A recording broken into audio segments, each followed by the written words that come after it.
సచ్చిన చేప కన్నా రేటు ఉంది. లేదా 150, 200 సచ్చిన రొయ్య కన్నా, లేదా ఎండిన చేపకు రేటు, సచ్చిన చేపకు రేటు, సచ్చిన రొయ్యకు రేటు. నువ్వు చచ్చేవాడన్నా కొంటాడా? 5 రూపాయలకు కొంటాడా? 10 రూపాయలకు కొంటాడా? ఉత్తగా తీసుకపో. ఒక్క మాటతో చెప్పాలంటే, నువ్వు చచ్చినా నేను చచ్చినా, చచ్చినాక దున్నపోతు తోలన్న దేనికన్నా పనిచేస్తుంది.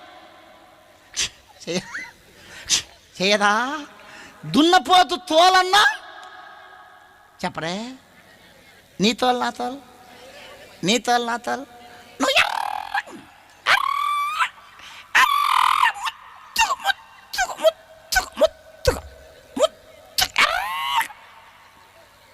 కొంచెమంది కొంచెం ఎర్రగా ఉంటే, కొంచెం అందంగా ఉంటే ఆగారు, కట్లపాలాగా తిరుగుతూ ఉంటారు అర్థం కాడ.